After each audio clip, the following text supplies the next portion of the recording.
그래서 이걸로 보더라도 이 제주 포럼 개최와 관련해서 우리 동문님들께서 많은 관심과 애정을 갖고 계시다는 걸 보여드리는 것 같고 이거를 기회로 해서 내년부터는 이 장소에서 계속해서 제주 포럼을 개최할 수 있는 그런 자리가 됐으면 좋겠습니다. 자, 그럼 일단 먼저 시간이 많이 됐기 때문에 지금 식사는 여기는 외부업체에서 부페로 준비를 했습니다. 그래서 약간은 번거스러우시겠지만은 맛있는 다양한 메뉴들이 준비되어 있습니다. 그래서 직접 이 뷔페 식사를 가져오셔서 식사를 하시고 그리고 준비된 와인과 소맥을 같이 곁들여 주시면 되겠습니다. 특히 맛있는 사람들은 여기 앞으로 전전 포럼에는 계속해서 이렇게 약간의 와인과 주류를 제공할 예정입니다만 오늘 포럼은 특별히 저희 포럼의 박현문 회장님께서 이 주류를 협찬해 주십니다. 박수 좀 부탁드립니다. 그래서 박현문 회장님께서 말씀하시기를 오늘만 협찬을 하기로 했고요. 다음부터는 다른 동문들께서 많이들 협찬해 주시면 감사하겠습니다. 오늘 이 너무 중요하고 명예스러운 자리에 저를 초대해 주셔서 감사하게 생각합니다. 그리고 한편으로 너무 훌륭하신 선배님 또 후배님 많이 계신데 제가 잘 알도 못하면서 또 이렇게 제가 또 뭔가 이해를 하게 돼가지고 걱정도 많이 됩니다. 제가 사실 별로 아는 건 없지만 그래도 이런저런 여러 가지 생각도 해봤고 또 글도 쓰고 해봤기 때문에 그런 경험을 가지고 간단하게 소개하도록 하겠습니다. 사실 저는 이제 본래 이제 전문 분야는 학교에서 논문 쓰고 학생 졸업시키고 또 뭐 프로젝트 해야 되니까 주로 이제 일찌감치 반도체가 중요하다 생각이 들어서 반도체 제조 자동화 그쪽에서 특히 뭐 최적화 이런 쪽을 많이 했고요. 인공지능은 최근에 와서 다시 이제 리바이벌 되기 때문에 저도 할 수 없이 기업에서 다 한번 인공지능을 해달라니까 인공지능을 이제 쓸 수밖에 없고 또 상당한 장점이 있습니다. 예. 그래서 제가 이제 IT 조선에 한 2주에 한 번씩 한 2년간 글을 쓰다 보니까 뭐 이런 신기술에 대해서 4차 산업혁명 기술에 대해서 많이 썼거든요. 그러다 보니까 이제 이 요즘 이 신문에서 언론에서 테크 기자들도 많고 테크 기사가 너무 많아요. 많은데 너무 또 선동적으로 뭐든지 다 되는 것처럼 이야기하니까 좀 더 제가 객관적으로 쓰려고 노력을 했습니다. 그래서 제가 오늘 이제 이 AI 혁신 사례들하고 지능이란 무엇인가, 그 다음에 인공지능의 좀 아주 기본적인 원리, 그리고 최근에 말하는 챗GPT 같은 거대 언어 모델의 의미가 뭔가, 그리고 관련된 사회적 이슈에 대해서 소개하도록 하겠습니다. 한번 보십시오. 제가 이 시입니다. 우리 남산이니까 남산을 주제로 시를 쓴 거거든요. 물론 제가 쓴 게 아니고 우리 AI가 쓴 겁니다. 남산 노죠. 약간 그 우울한 멜랑콜리한 이런 느낌인데 이걸 어떻게 제가 보느냐 하면은 제발 소나무는 좀 떼고 남산의 주제로 그 김소월 풍으로 한번 써보라 했거든요. 그러니까 뭔가 조금은 그럴듯합니다.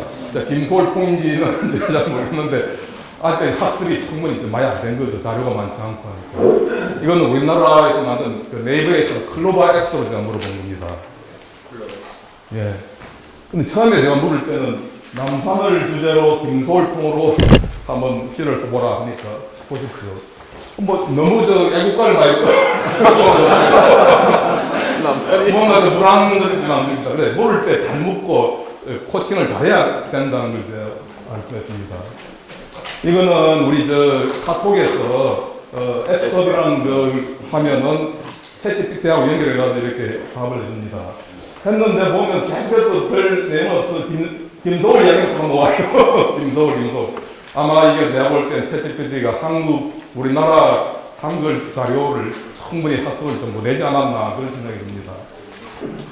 그래서 그 다음에 제가 얼마 전에 시흥시에 한 번 강연을 갔습니다. 시흥시에 갔지만은 제가 시흥에서 가장 유명한 사람이 누구냐 하니까 단번에 이병헌이라고 나오더라고요. 아, 이병헌 씨보다 더 유명한 사람이 있고, 근데 나 연예인 별로 안 좋아하는데, 또 계속해서 뭐라고 하면서, 그러면 일반 사람들은 연예인 좋아한다고 자꾸 고집을 부리더라고요. 그래서 제가 이상한 사람처럼 자꾸 이야기합니다.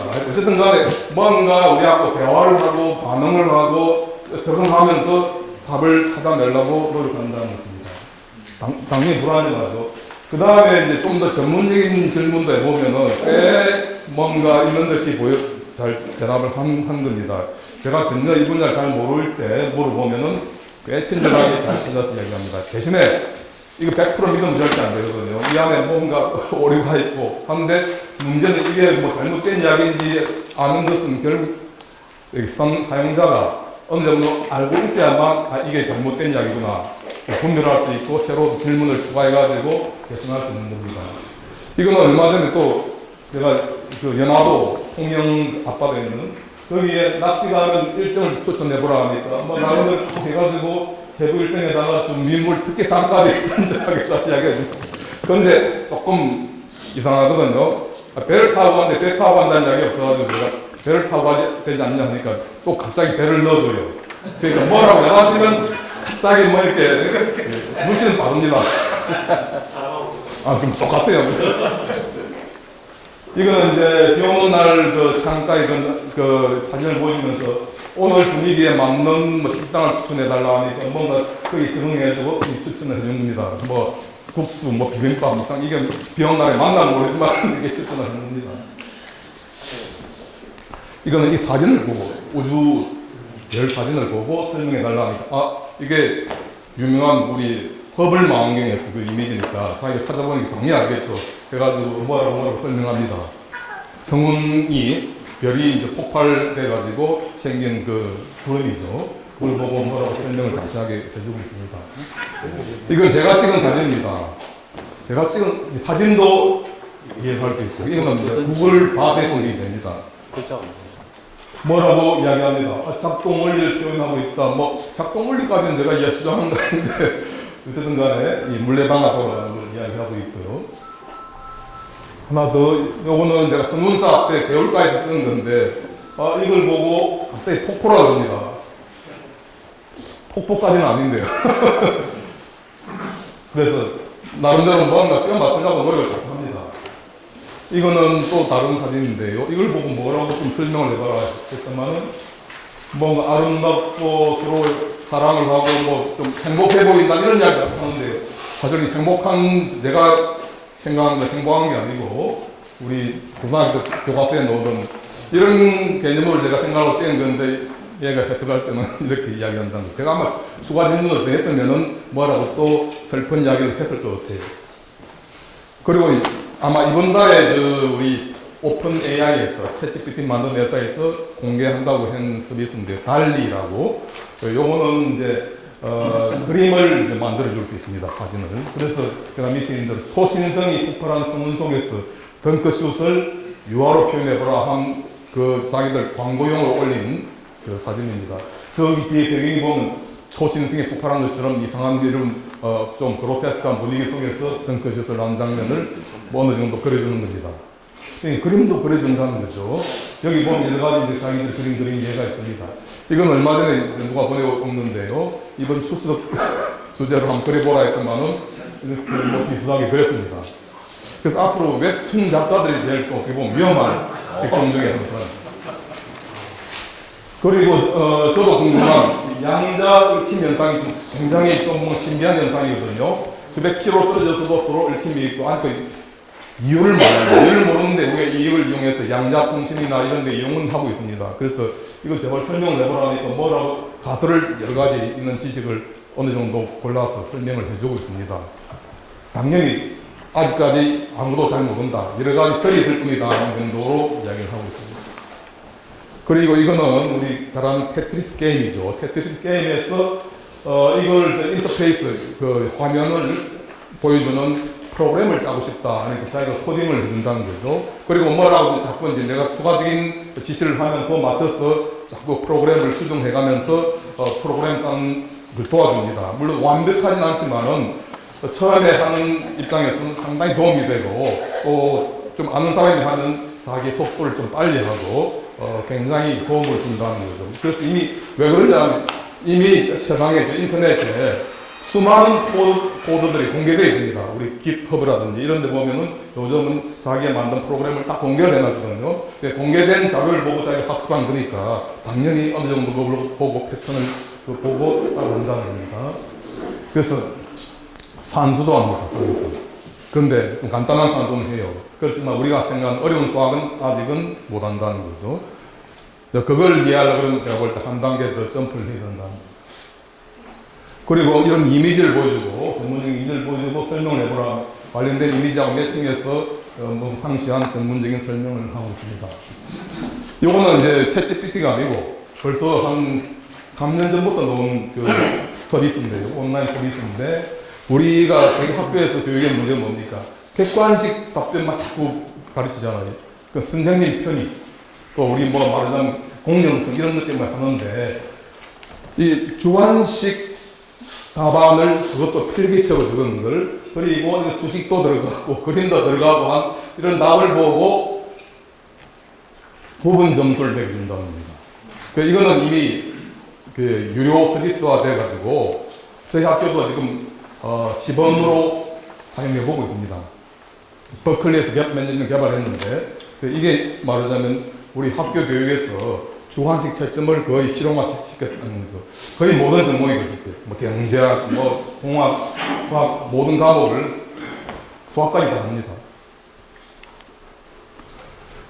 이거는 우리 유명한 이세돌 구단입니까? 그분하고 바둑에서 이겼는 알파고 이야기입니다. 근데 알파고 만든 소사리스한테 그 당시 우리나라 언론에서 한번 누가 물어봤어요. 그 다음에 뭐 할 거냐 물으니까 이 양반이 조금 더 주저없이 한 말이, 그 다음은 R&D입니다 했거든요. R&D. 그 무슨 R&D를 했는데 결국은 지금 뭘 했냐니까 알파폴드라는 걸 만들어가지고 단백질, 우리가 각종 우리 몸의 호르몬이나 여러 가지 뭔가 이렇게 물질 만들어내는 것은 전부 다 결국 DNA 정보를 받아가지고 단백질 얽힘을 만들어내는 거거든요. 그럼 이 단백질 3차원 구조가 앞으로 어떻게 얽히고 뭐가 넣을 건가에 대해서 이 예측을 하는 게 굉장히 중요합니다. 신약을 개발하거나 신물질 개발할 때. 그런데 지금까지 우리가 인류가 지금까지 찾아낸 게 사실 얼마 안 돼요. 새로운 그 단백질 폴딩을. 그런데 알파폴드는 3년 만에 2억 개를 만들어냈다는 거죠. 그래서 심지어 지금 뭐라고 이야기하냐니까, 올해 노벨 생리학상을 이미 다른 분이 받았잖아요. 그런데 언젠가는 이 노벨 생리학상을 받을 가능성이 있다는 거예요. 벌써 이 사람이 뭔가 뭘 받았냐니까 레스크상이라는 걸 받았어요. 레스크상을 받은 사람들이 대부분 노벨상을 받는데 결국 몇 년 후에는 받을 가능성이 있다는 거예요. 이것 때문에 뭔가 획기적인 신약이 나왔다, 실험이 나왔다 그러면 분명히 가능성이 굉장히 큽니다. 그래서 이 부분이 굉장히 뭔가 돈이 나올 수 있고 또 세상에 임팩트 크게 주고 또 신약이 하나 개발되면 어마어마한 거죠. 요즘 신소재 공학과에서 신물질, 신재료를 찾아내는 우리 2차 전지, 배터리에 들어가는 신소재 뭘 찾아내려고 뭐 이런 노력을 굉장히 많이 합니다. 그런데 어떻게 보면 데이터가 가장 많이 생긴 동네가 R&D 실험실에서 실험하는 겁니다. 우리 실험 데이터에서 나온 온갖 데이터 진짜 일부밖에 이용 못하는데 그거 다 종합해가지고 학습을 해서 신물질 찾아내는데 굉장히 많이 사용하고 있고요.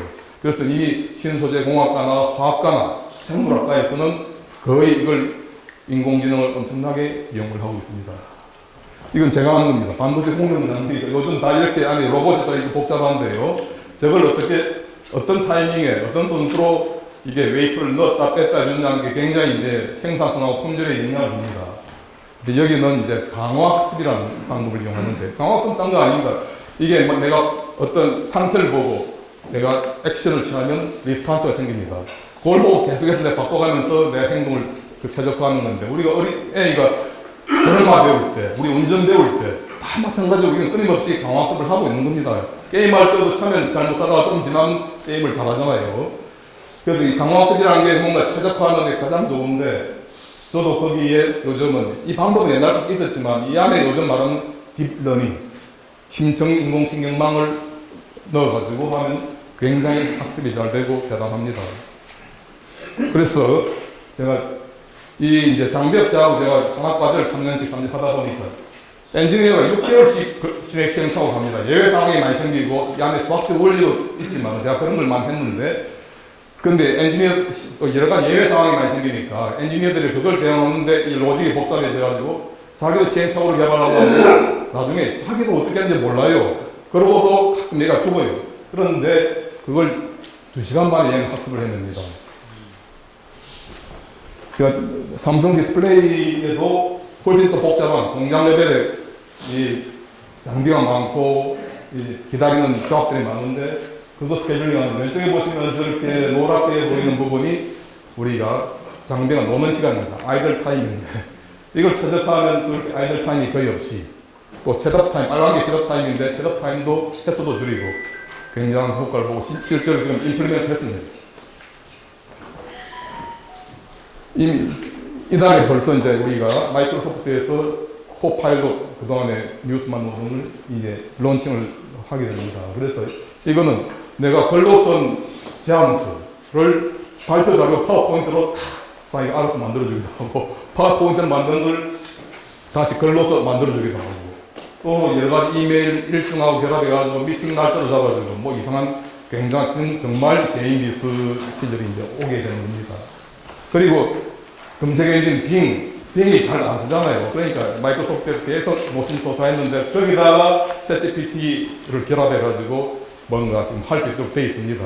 그래서 우리 빌 게이츠가 아마 3조가를 주고 아마 이걸 사온 것인데 그만한 자기한테는 필요가 있고 또 하나는 어차피 챗GPT가 자기들 그 컴퓨터, 클라우드 컴퓨팅을 이용해야 되니까 그 돈의 대부분은 또 마이크로소프트한테 클라우드 컴퓨터를 이용하는데 또 이용을 하게 되거든요. 그래서 이거는 이제 최초로 그 경매 시장에서, 뉴욕 경매 시장에서 팔린 컴퓨터 AI가 그린 그림입니다. 말하자면 요즘 말하는 생성형 AI의 시초 작품인 거죠.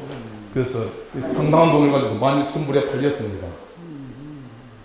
그래서 우리가 인공식민망 중에서 겐이라는 게 있어요, 겐.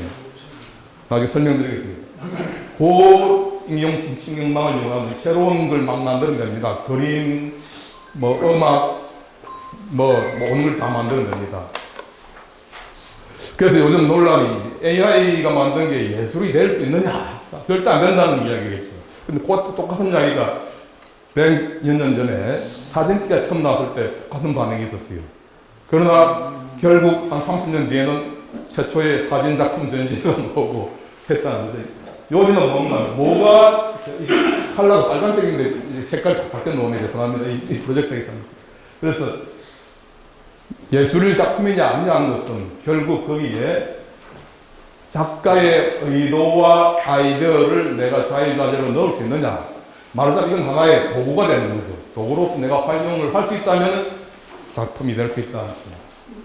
그래서 오늘날 벌써 AI라는 것이 거의 모든 분야에 결국 사람이 하던 일은 거의 다 하게 된다는 거죠. 육체적으로 하던 일 말고 그 다음에 사람이 요즘은 인지적인 판단, 인지적인 판단이나 우리가 알고 있는 또 언어로서 알고 있는 이런 일들 이 상당수가 거의 모든 분야에 적용이 돼가지고 이게 혁신을 만들고 있는 겁니다.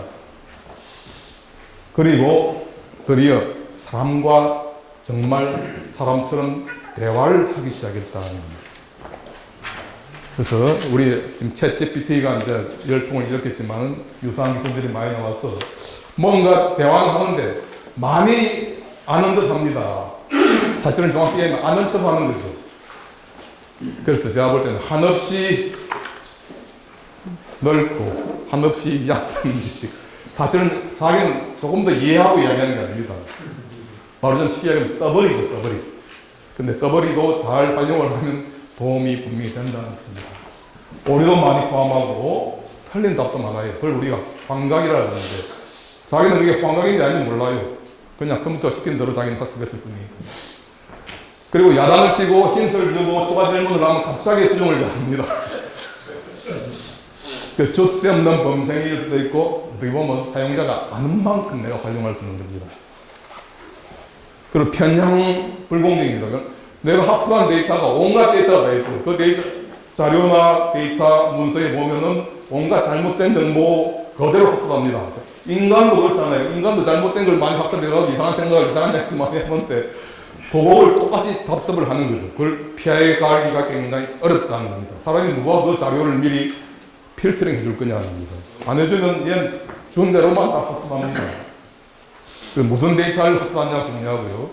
그리고 한 번 잘못 학습을 해놓으면 고치기가 너무 힘들어요. 지금 챗GPT 제일 고민이 뭔가 하면은 얘가 이상한 사회적으로 문제가 되는 걸 많이 학습해가지고 문제되는 답을 많이 낸다는 말이죠. 근데 그걸 탁 쪽집게로 잡아내기 굉장히 힘들어요. 도대체 어디를 고쳐야 될지 흔적이 없는 겁니다. 그래서 이건 똑같이 사람도 똑같아요. 한 번 잘못 배우면 우리 고치기 너무 힘들잖아요. 안 되는 것처럼 이것도 그런 단점을 갖고 있는 겁니다. 그래서 불완전하지만 그러나 도움이 될 수 있다는. 그래서 거의 모든 우리 제조, 서비스 분야, 의료, 교육, 자율주행, 로봇, R&D 거의 모든 분야에 지금 인공지능이 거의 하나의 필수 기술이 되었다. 특히 이제 자동화. 제가 본래 자동화다 보니까 자동화는 굉장히 포괄적인 거죠. 육체 노동을 제일 해방시킨 건 사실은 우리 가정의 세탁기 이런 건 다 자동화된 겁니다.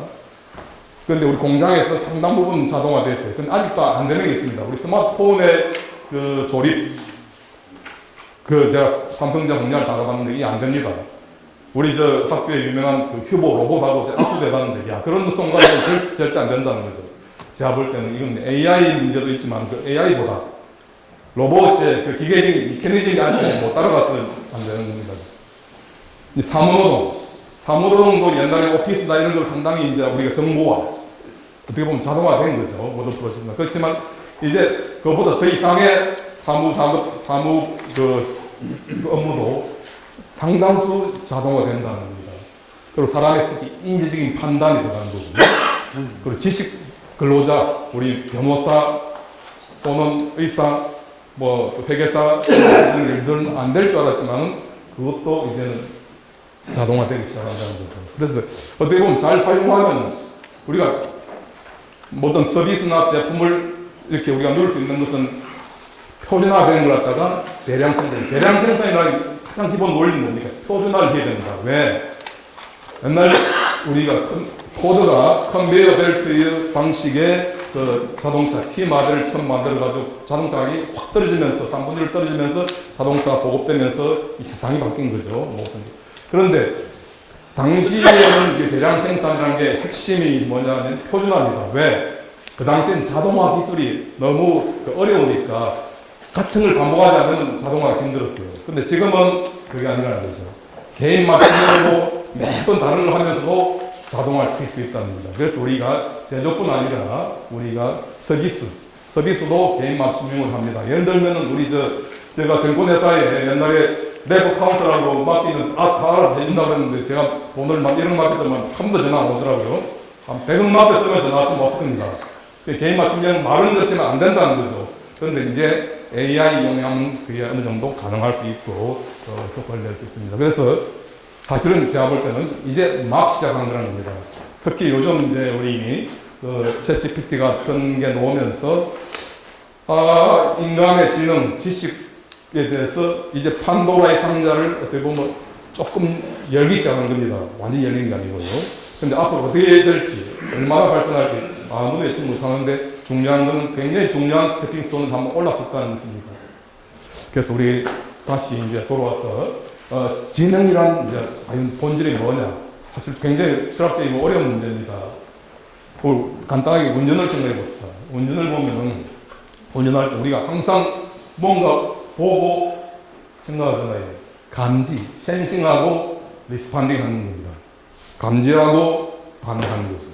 액션 취하고 페달 밟고 악셀 밟고 센싱을 한다는 거예요. 사람은 오감을 이용해서 센싱하는 겁니다. 그리고 최종적으로 뭔가 액션을 하는 거죠. 그런데 제가 가운데 엔드라는 게 있죠. 엔드가 중요하다는 겁니다. 엔드가 우리가 경우에 따라 생각이 될 수도 있고 예측이 될 수도 있고 판단이 될 수도 있고 최적화일 수도 있고 의사결정을 중간에 한다는 거죠. 그 과정이 얼마나 고도화되느냐에 따라서 상당수의 지능을 이제 우리가 발휘하게 되는 겁니다. 그래서 동물이란 우리가 보면 옛날 아메바 같은 단세포에서 계속 진화하면서 뭐가 진화했느냐? 신경계가 발전을 합니다.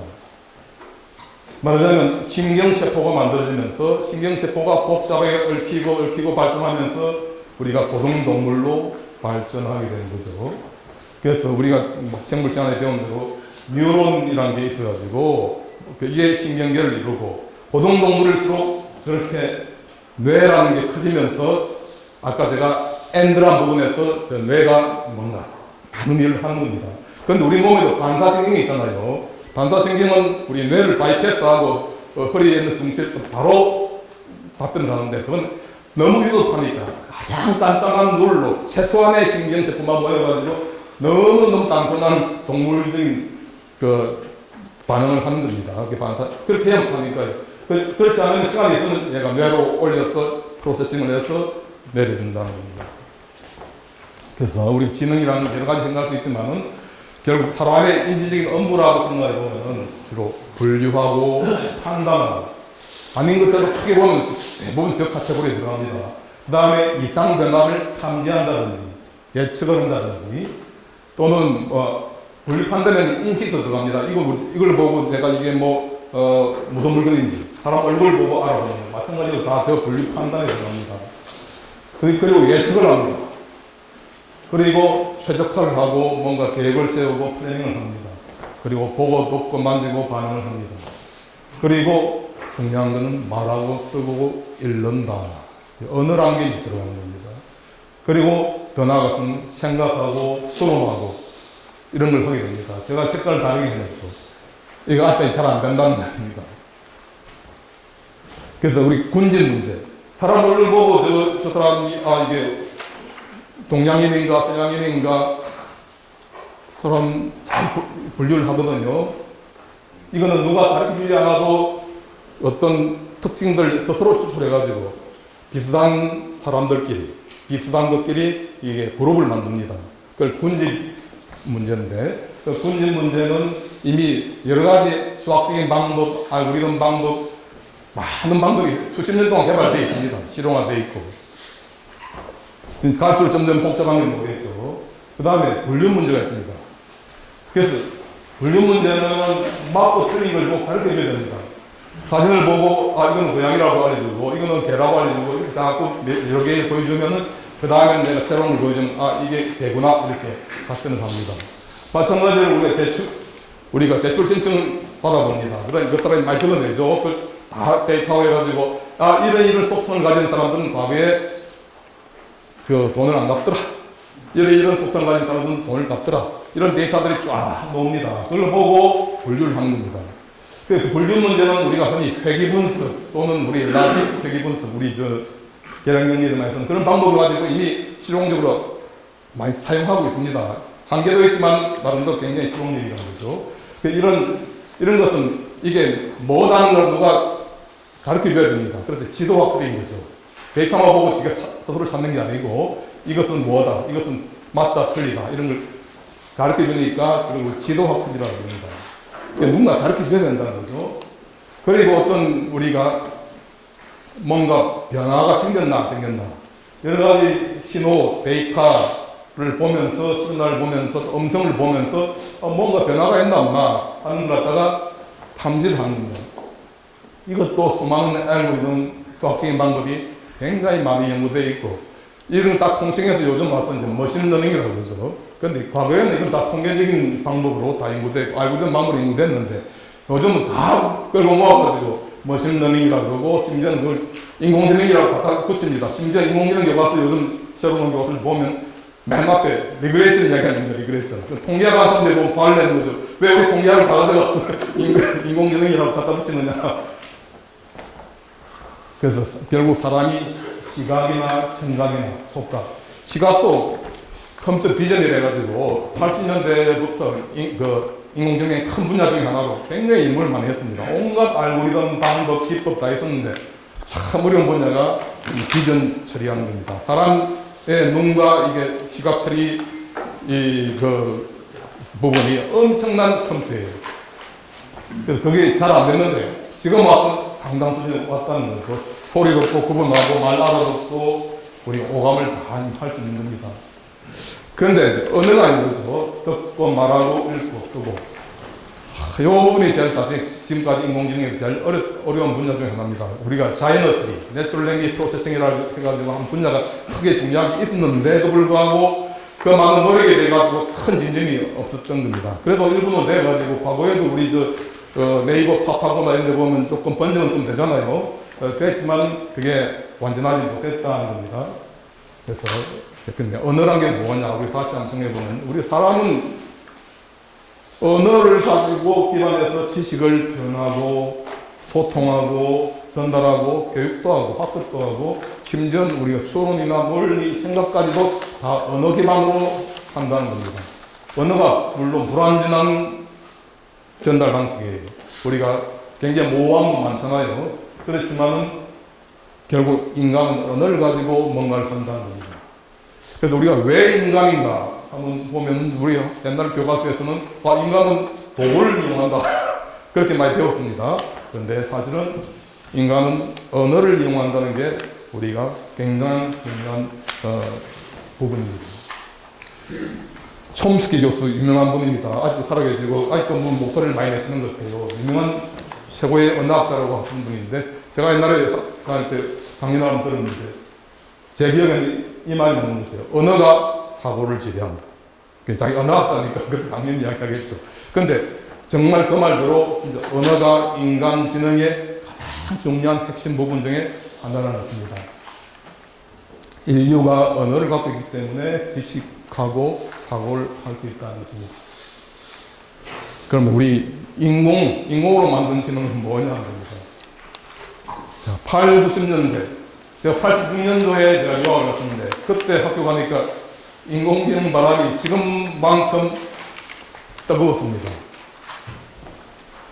당시는 주된 방식, 전문가의 지식을 설명을 해주면, 전문가가 어떤 지식을 갖고 있나, 어떤 식으로 내가 판단하고 사고하는지, 추론 과정을 설명을 해줄 수 있다고 믿은 거고, 설명해주면 어떻게든 그걸 컴퓨터로 표현을 하려고 합니다.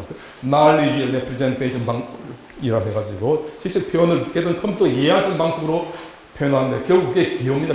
기호로 표현을 해주면은 그걸 가지고 알고리즘을 조금 돌리면은 사람이 하는 여러 가지 추론이나 판단, 생각을 거의 비슷하게 모사할 수 있다고 굳게 믿은 겁니다.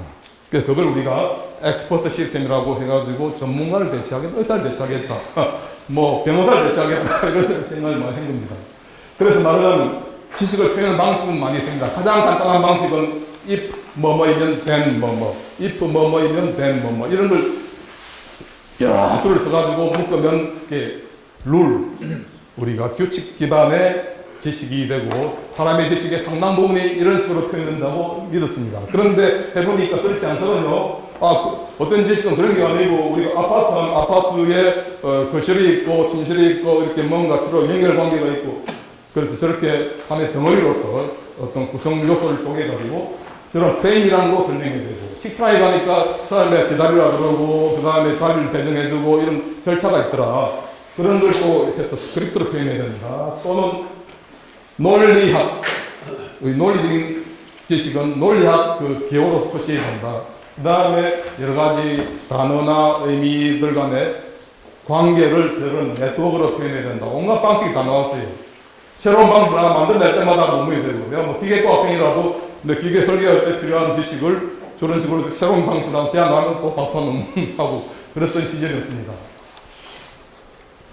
제가 하도 그때 인공지능 바람이 불어서 저도 부전공을 뭔가 하라고 그랬는데 제가 요즘 인기 있는 걸 해보겠다고 제가 들은 과목이 한 6개를 들었어요. 그거 보니까 너무 많이 들은 것 같은데. 근데 제일 중요한 거는 이때도 인공지능망이 있었습니다. 그리고 또 맨 마지막에 제가 제도교수가 한 과목인데 AI 찬반 양론에 대해서 토론하는 과목이었습니다. 자, 우리 자전거를 처음 배울 때 어떻게 배웁니까? 처음에 운전면허장에 가서 운전 교육을 받으면, 뭐 핸들 3번 꺾고 뒤로 후진하고 어쩌고 이런 여러 가지 기본 규칙을 많이 가르쳐줍니다. 자전거 탈 때도 그러고. 그런데 이건 초보자일 때 그렇게 하죠. 근데 우리가 또 익숙해지고 나면 내가 핸들을 아침에 올 때 왜 이렇게 꺾었는지, 내가 악셀, 내 브레이크를 왜 밟았는지 전혀 내 설명을 못해요. 내가 설명할 수 있는 부분이 분명히 있습니다. 있는데 그거는 이 많은 지식 중에서 아주 일부분을 이야기한다는 거죠. 바꿔 이야기하면 초보자한테는 가능하다는 거죠. 그럼 아까 바꿔 이야기하면 그 당시 인공지능 패러다임으로 하면은 초보자 수준은 흉내낼 수 있습니다. 그렇지만 절대로 전문가 수준의 지식은 표현이 안 된다는 거죠. 우리 인간의 지식과 이것은 우리가 표현 안 되는, 자기도 설명 못하고 자기도 뭘 아는지 나 자신도 모른다는 얘기잖아요. 굉장히 철학적인 이슈가 있는 겁니다. 그래서 제가 마지막에 썼던 과목에서 책을 4권을 주고 찬성 쪽에 2권, 반대 쪽에 2권 이거 보고 설명하라고 했는데, 이거는 MIT 교수로 미스키 교수가 인공지능으로 다 된다, 인공지능 할 수 있다 주장한 책이고, 저거는 그 당시 퓰리처 상을 받은 책인데, 저렇게 논리, 수학, 추상, 미술, 음악의 천재들이 과연 어떻게 생각을 하고 뭔가 이렇게 지식을 처리했나 하는 것 갖다가 뭔가 설명하려고 하는데, 제가 일본 책 중에서는 가장 난해한 책이 우리나라로 누가 번역을 해놨더라고요. 아, 제대로 번역했는데 그래서 여기는 뭔가, 여기서는 지능이라는 것은 결국 뭔가 모르지만 이것들이 아주 복잡하게 연결된 집합적인 행위로 나타난다. 저기는 뭔가 많은 개념들이 다계층으로 복잡하게 얽혀설켜가지고 뭔가 한다. 이해가 될 듯 하면서 이거잖아. 그런데 반대하는 주장들이 또 세게 있었어요. 철학적인 근거를 많이 됐습니다. 자, 하이데크, 위트겐스타인 이야기는 이때, 이분 이야기를 듣고, 이분들은 좀 좋은 시장 주장을 하려면 철학적인 근거를 많이 대야 된다. 철학을 좀 공부를 해야 되겠구나 생각이 많이 들었습니다. 어쨌든 간에 그런 근거를 대가면서 반대를 많이 했는데, 하나 주목할 것은 스탠포드의 위노브레드라는 교수가 있었는데, 이분이 그 당시 내추럴 랭귀지 프로세싱의 선두주자였습니다. 근데 자기가 Computers and Cognition, 저 책을 딱 내면서 저 책에서 뭐라고 했냐니까, 내가 했던 단들이 내가 했는 지금 하는 AI가 다 말이 안 된다. 그래서 나는 포기한다는 거죠. 전문가의 지식을 저렇게 분해하고 그들 간의 관계로서 표현한다는 것은 불가능하다. 일부는 될지 모르지만 초보자 수준 이상은 절대 안 된다. 나도 이렇게 했지만 자기는 처리를 갖다가 도저히 안 된다는 깨닫고 포기한다 했는데요. 다른 사람 얘기할 때는 별로 반응이 없는데 이분 이야기하니까 난리가 났어요. 그 당시 최고의 학술지가 AI라는 저널이 있었는데, 원래 이만큼 넘었는데 어느 날 보니까 제가 가서 보니 이만큼 두꺼워졌더라고요. 뭐 갑자기 논문이 많아졌나 보니까 그게 아니고, 이 사람 책을 읽고 우리 찬반 양론 토론한 글이 이만큼씩 뭐야. 그만큼 센세이션을 일으켰어요. 이분이 결국 국어를 만드는 그 제자들의 영향을 준 사람이에요. 자기는 포기하고, 일찌감치 포기했기 때문에 국어를 놓은 겁니다. 그래서 인간은 뭔가 우리가 홀리스틱한 자체는 우리 같은 좀 주관적인 판단이라고 하잖아요. 그게 옛날에는 과학적이지 않다고 했는데 지금 보면 굉장히 과학적인 겁니다. 그래서 결국은 저도 인공지능 이거 계속 하면 안 되겠다는 생각이 많이 들었고, 아니야 그러니까 90년대 중반부터는 아무도 인공지능을 안 해요. 그 당시 또 누가 인공지능 이야기 끝났는데 너 아직도 그런 거 하고 있어 할 정도가 됐거든요. 그래서 아무도 내놓고 인공지능 한다고 말을 못하는 시절이 되어버렸습니다. 아까 뉴럴 네트워크 있었죠. 있지만 그거 제한적으로 일부 이용했지 그 이상은 아무도 안 하는 겁니다. 그래서 그러다가 변화가 생겼습니다. 2010년대쯤 들어가지고 패러다임을 바꾼 겁니다. 이 방식의 옛날 방식에서 이제는 왜라 하지 말고 알려고 하지 말고 그냥 많은 데이터로부터 학습을 패턴 보고 학습을 해서 하자. 그게 아까 말한 80년대부터 있었던 인공신경망에서 이미 그렇게 하는 방식이었습니다. 그래서 인공신경망이 하나의 대안으로 크게 떠올란 거죠. 그래서 인공신경망이란 뭐냐? 결국 사람의 뉴런은 뭡니까? 뉴런은 이렇게 가운데 핵심 부분이 있고 이때 연결된 그 가지가 많아요. 그 가지에는 뭐가 보냐면 다음 뉴런들이 다 연결되는 겁니다.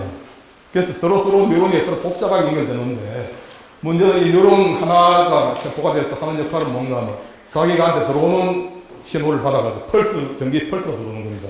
그걸 받아서 다 종합해서 보고 자기 일정한 조건이 돼야만 자기도 출력으로 전기 펄스를 내보내는 겁니다.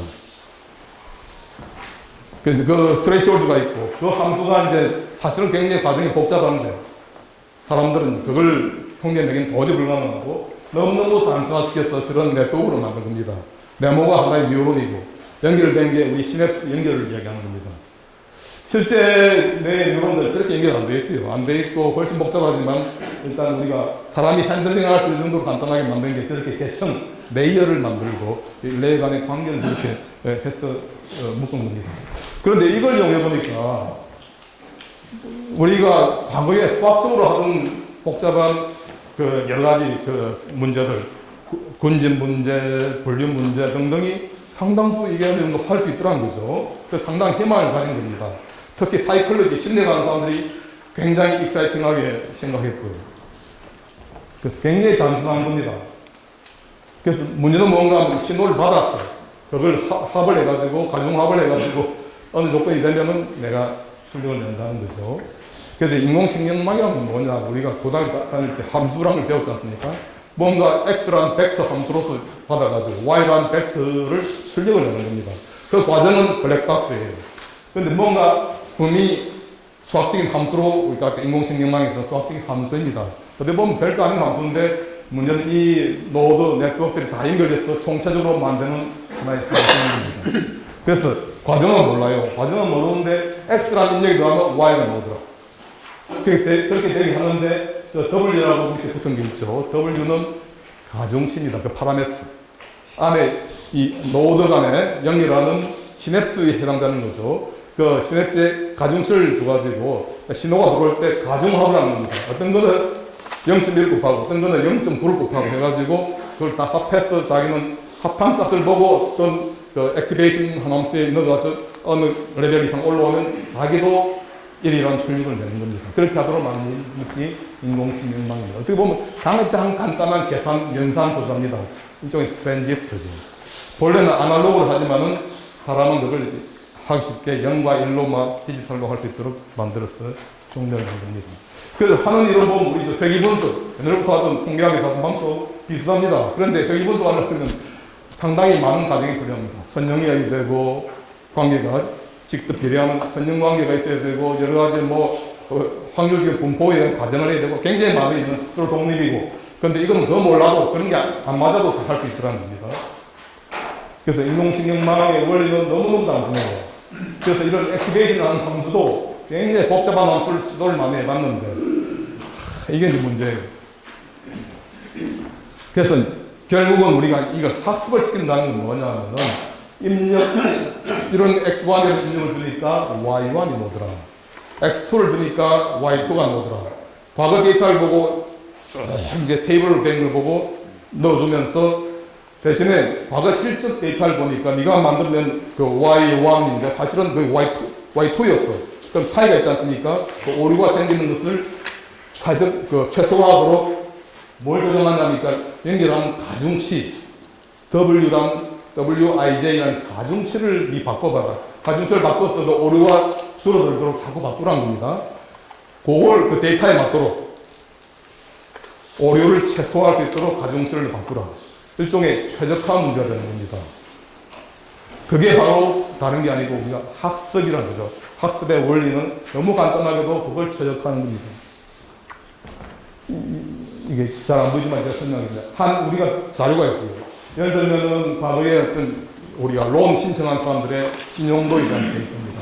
X1, X2 그 칼럼들이 쭉 있는데 여기는 속성입니다. 이 사람의 직업, 나이, 그다음 성별 뭐 등등을 갖다가 변수로 한번 열한 세 개를 갖다가 집어넣고 그게 다 제로원으로 다 표시해놨습니다. 그 다음에 Y는 이 사람이 과거에 돈을 안 갚았어, 돈을 잘 갚았어 이걸 간단하게 제로원으로 표시했습니다. 그게 거의 실적돼 있죠. 이런 레코드를 보니까. 그러면 인공신경망을 이걸 가장 잘 설명하는 인공신경망을 만들어 보라 하는 것이 바로 학습입니다. 어떻게 하느냐? 인공생명망한테 이제 잘 넣어주고, 가중치를 자꾸 바꿉니다. 바꿔가지고, 인공생명망이 만들어내는 Y하고 실제 데이터 Y하고 비교를 해가지고, 총 오류가 최소화되도록 하는 가중치, 연결 가중치 WIJ를 찾으라는 겁니다. 그래서 그걸 찾아내면 그게 학습이 됐다 보는 겁니다. 그런데 그걸 어떻게 이제 찾아내느냐? 그게 이제 어려운 거죠. 이 연결 노드가 많고 연결고리가 많으면 이 가중치가 굉장히 많을 거 아닙니까? 그래서 학습이 어렵다는 거죠. 우리 지리산 아무 지도도 없이 아무 정보도 없이 너 제일 꼭대기 신앙문을 찾아가라. 그럼 어떻게 찾아가겠습니까? 그냥 딱 보고 경사를 보면 경사가 가파른 쪽으로 올라가면 아무래도 정상에 올라갈 가능성이 높겠지. 현재 시점에서. 그럼 막 올라갑니다. 올라가면 어떤 문제가 생깁니까? 조그만 봉우리에 올라가서 나 다 왔어.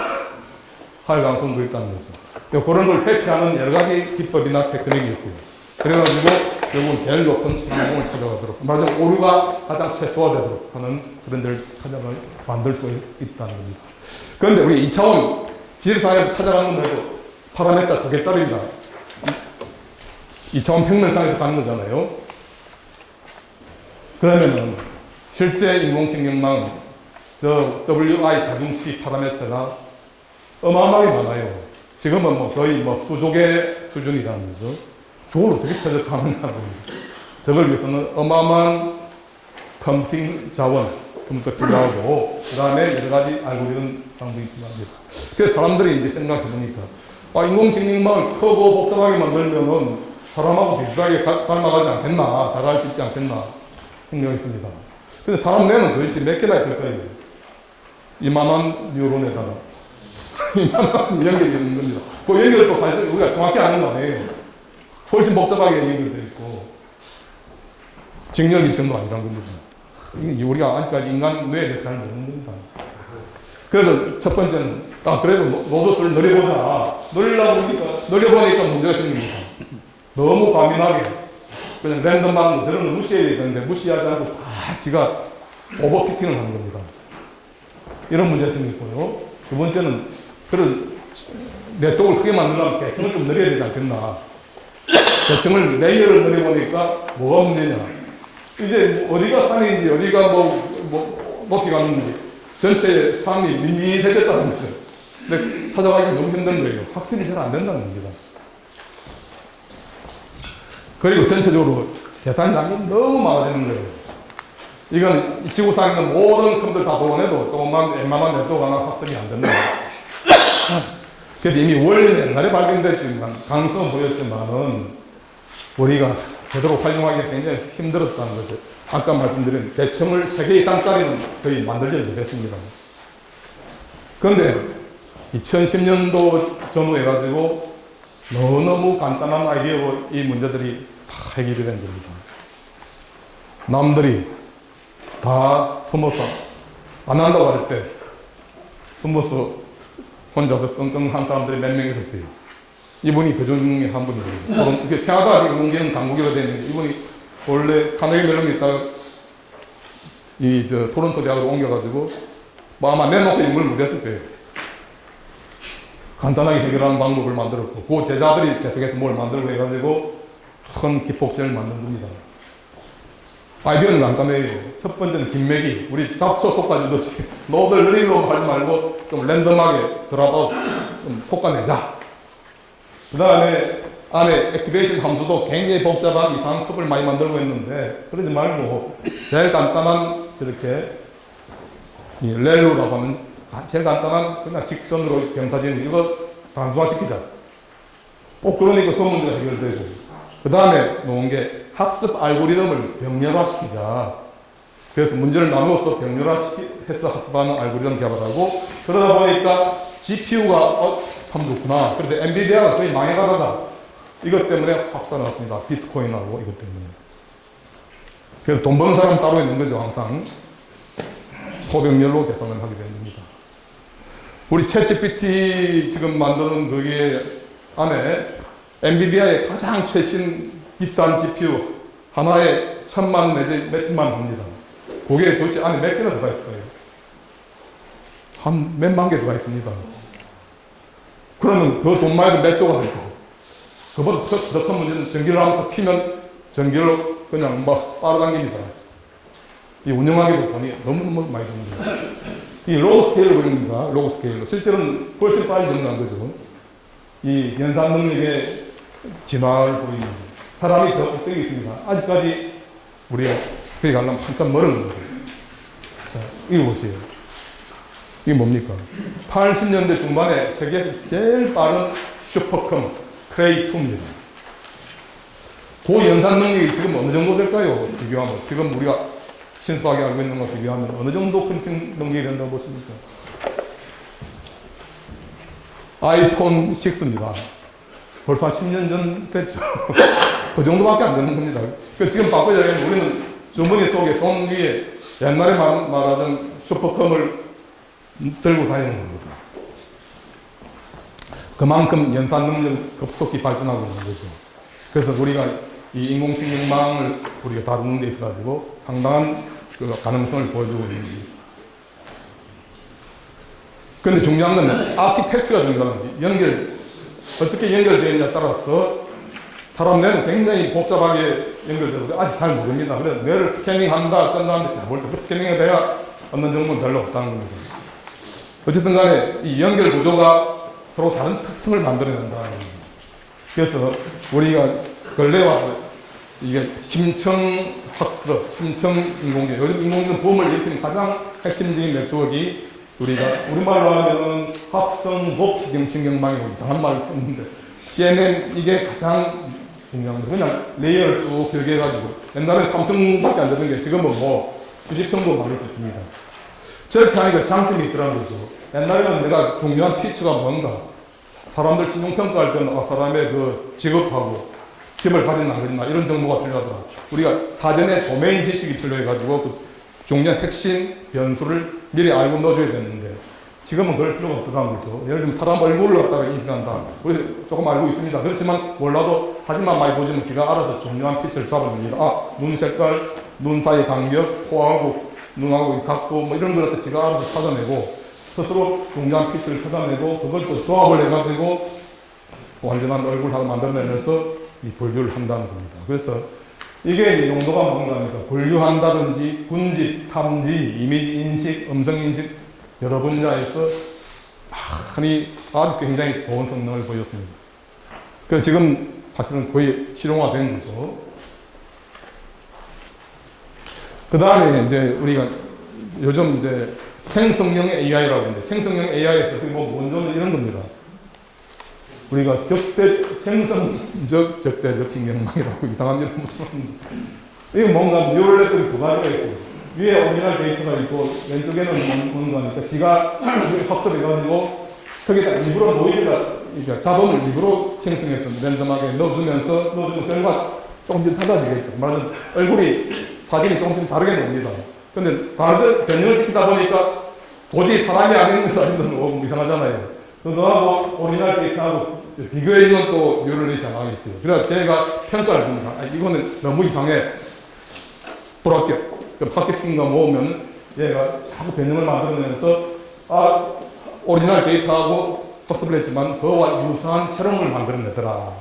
그래서 이게 유용한 게 예를 들어 사진을 보고 사람 얼굴 만들어내는 거, 그 다음에 그 그림을 많이 보여주고 고어풍으로 그려봐 하니까 뭐 우리 이 방을 고어풍으로 그려보라면 고어풍으로 그렇게 그림을 만들어내고 있다는 겁니다.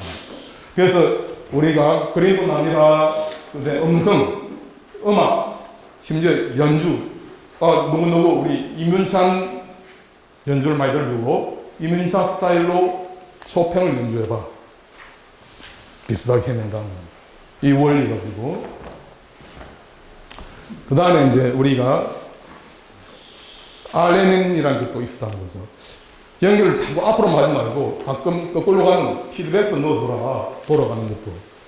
그런 식으로 네트워크 구조를 조금 바꿔본 겁니다. 바꿔보니까 얘가 특징이 뭔가 막 어느 정도 이 어떤 시계열 데이터나 이런 것처럼 약간의 시퀀스 쭉 A, B, C에 놓는 시퀀스를 얘가 잘 기억을 하고 예측을 잘 하더란 거죠. 그래서 이거 용도가 많아요. 예측이라든지, 시계열 예측이라든지, 또 하나는 사람의 자연어 처리해서, 사람 말이란 뭡니까? 내가 앞에서 이 말 했으니까 그 다음 단어가 뭐가 나와야 된다는 걸 갖다가 앞에 무슨 말을 했나, 무슨 단어가 나왔나를 보고 얘가 예측을 해내는 건 가장 가까운 거. 그런 용도로 특화받으라는 거죠. 그래서 우리가 실제로 일부 번역 엔진이라든지 이런 데서 근래까지 상당히 많이 이용을 했습니다. 그래서 말 그대로 롱텀 메모리를 할 수 있다 했는데, 저기서 롱텀이라는 게 그렇게 롱텀이 아니더라는 거죠. 사람은 말을 할 때 수많은 초등학교 때 뭐 배운 것도 기억해가지고 이용해 먹잖아요. 그 정도가 되려면 이건 안 되더라는 거죠. 상당히 유용했음에도 불구하고. 그래서 여기도 가능성이 있었지만 나름대로 용도는 있습니다. 근데 2017년도에 구글에서 쓴 새로운 기술이 나왔습니다. 트랜스포머라는 걸 이제 만들어낸 거죠. 트랜스포머도 일종의 인공신경망인데 그 신경망 앞에다가 복잡한 매트릭스 연산하는 부분을 좀 붙여놨어요.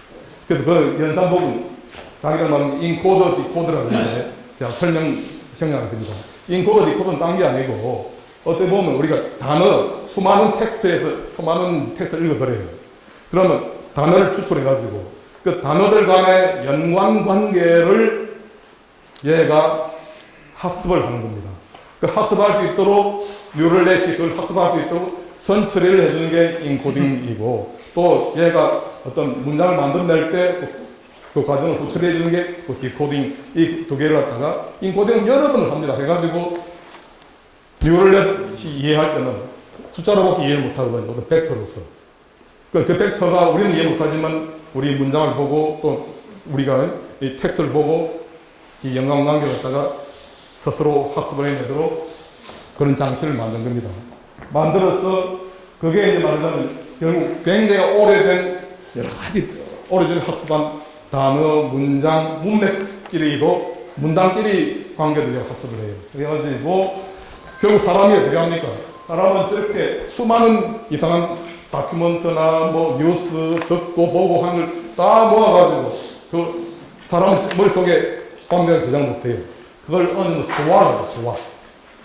학습, 그게 일종의 학습인데 소화를 해가지고 내 나름대로 내 머릿속에 기억합니다. 각자가 기억하는 게 다 다릅니다. 그런 식으로 불완전하지만 그런 식으로 소화된 걸 자기 머릿속에 갖고 있지 원문서는 따로 있는 겁니다. 그럼 지금까지 컴퓨터나 데이터베이스 하는 건 뭡니까? 그걸 전부 다 키워드만 추출해가지고 키워드 매칭해서 원문서도 있고 키워드 인덱싱 해가지고 그것만 갖고 인덱스 매칭해가지고 키워드 매칭해서 그 문서를 찾아내는 정도밖에 못하지 실제로 이 연관관계를 학습을 못했다는 겁니다. 그 연관관계를 학습할 수 있도록 만들었다는 겁니다.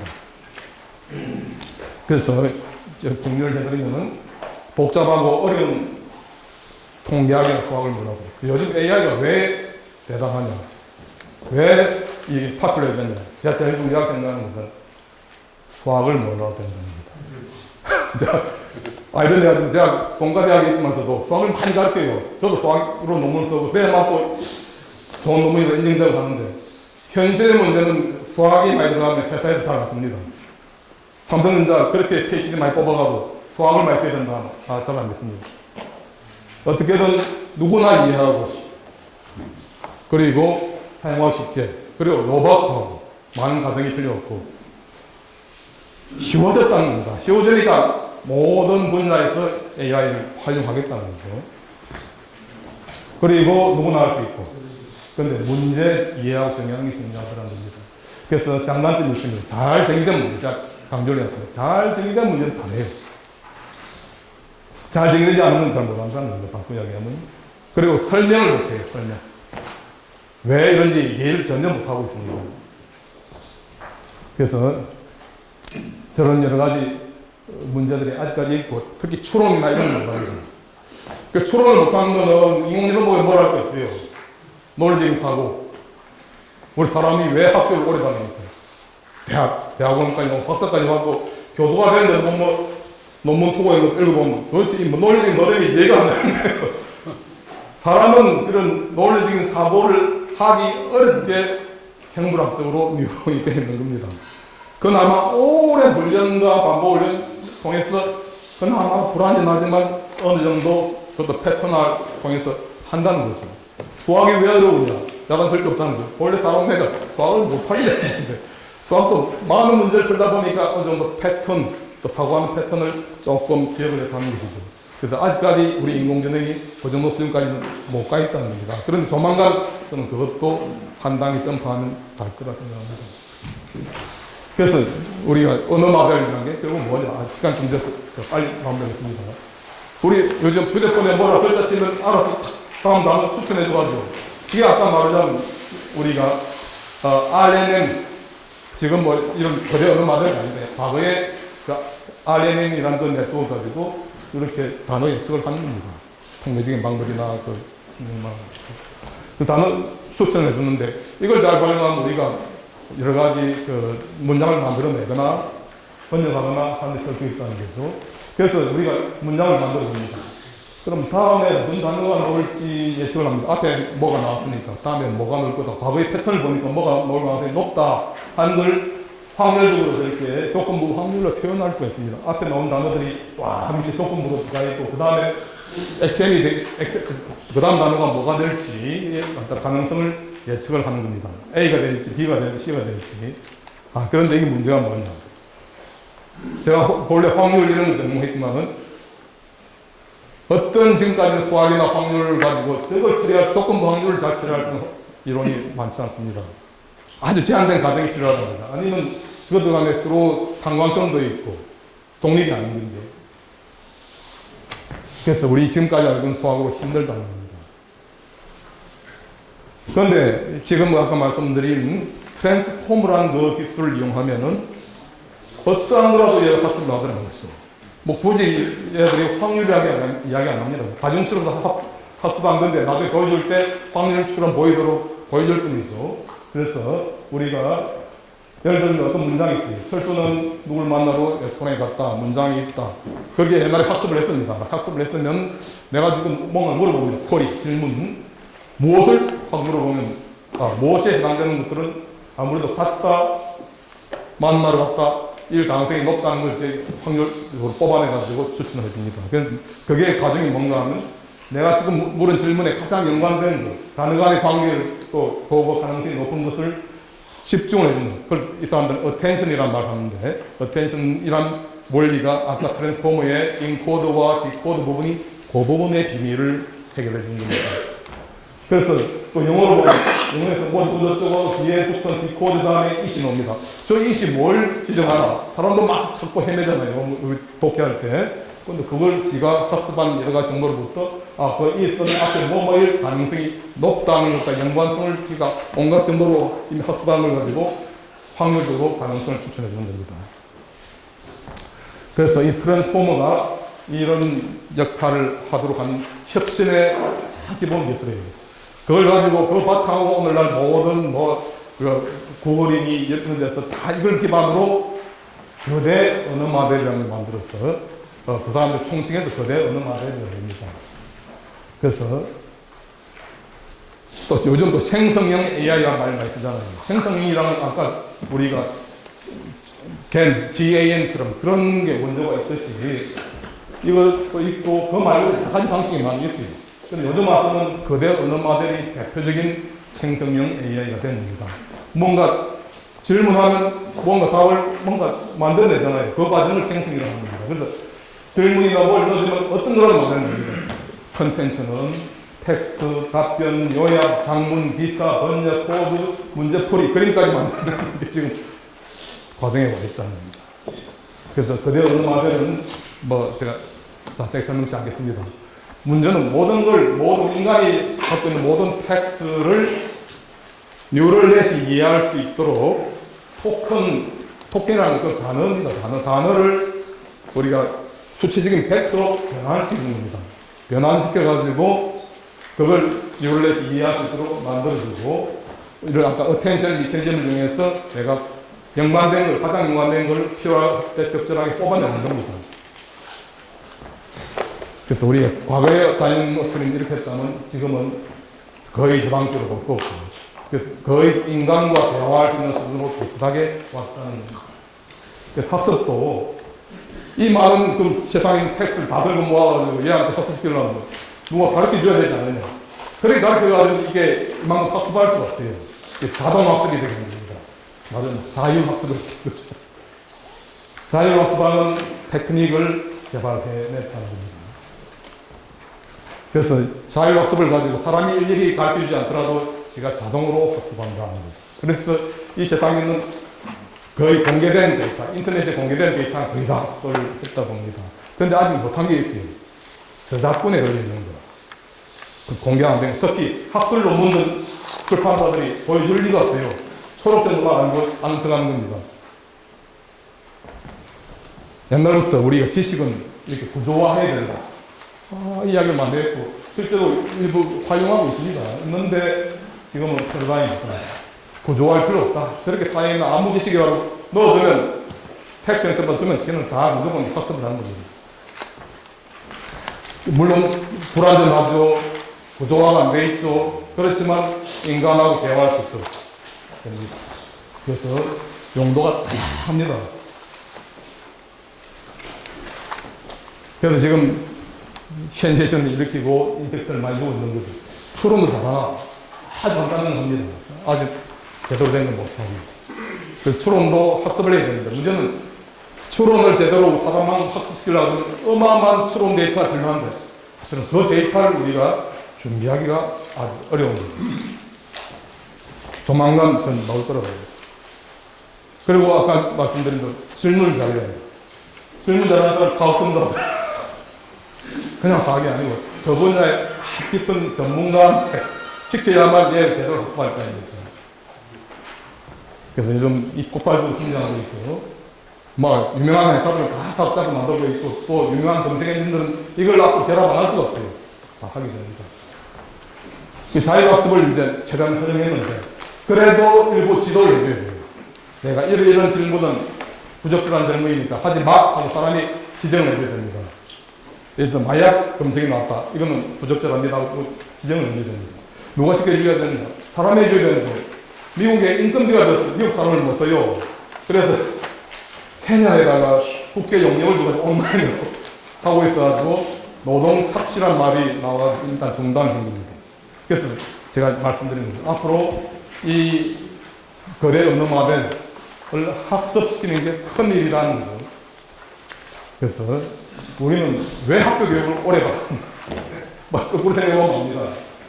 앞으로 인공지능 교육하는 게 큰 이슈고 누가 교육할 거냐? 상당한 전문가가 교육을 해야지 얘가 전문성을 가지게 됩니다.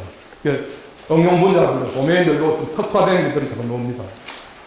근데 교육한다고 항상 가르치보면 가르쳐줬다고 잘하는 거 아니잖아요. 그냥 잘못 배우면 고치기 힘들어요. 그래서 인공지능이 저는 그래서 제가 교육 혁신 이런 걸 하다 보니까 이 교육하고 밀접한 인간이 있다.